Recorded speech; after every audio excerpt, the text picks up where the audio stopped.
কিশোরগঞ্জের হাওর জুড়ে এখন সবুজের সমারোহ চলছে ধানের চারা পরিচর্যার কাজ। আর এই বিষয়ে বিস্তারিত জানাতে অষ্টগ্রাম থেকে যুক্ত হচ্ছেন সহকর্মী টিটু দাস। টিটু, কৃষক কি বলছেন আর এবছর খরচ কি পোষাতে পারবেন?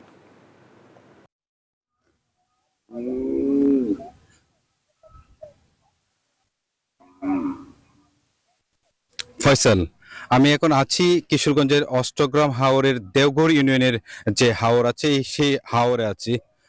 এই হাওর থেকে আমি বলছি। আর এই হাওর আসলে কৃষকদের যে ফসল, একমাত্র ফসল হচ্ছে কি হাওরের একমাত্র ফসল হচ্ছে এই বোরো ফসল।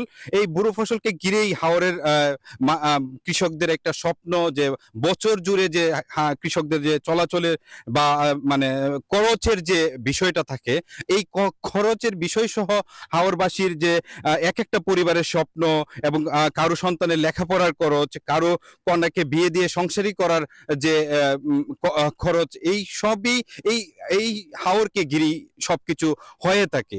আর আমরা এখন আছি কিশোরগঞ্জের যে অষ্টগ্রামের হাওরের। আমরা কয়েকজন কৃষকের সাথেও কথা বলেছি। তারা আমাদের বলছেন যে এবছর যে ধানের যে যে এই এই সারের যে চাহিদাটা, তারা সারের চাহিদা মানে সার পর্যাপ্ত পরিমাণ সার পাচ্ছেন না। আর সারের যে যাও পাচ্ছেন তা হচ্ছে কৃষকের নাগালের বাইরে।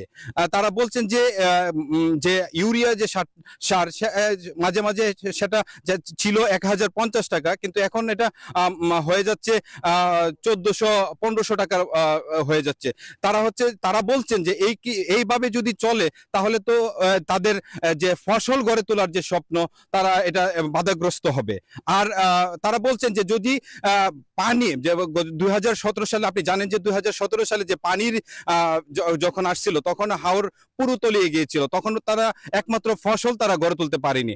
আর তারা বলছেন যে এবছর যদি পানি না আসে তাহলে তারা ফসল গড়ে তুলতে পারবে এবং একমাত্র ফসল তারা গড়ে তুলতে পারবে। এই ছিল আমার কাছে কিশোরগঞ্জের হাওর থেকে সর্বশেষ। ফয়সাল, ধন্যবাদ আপনাকে।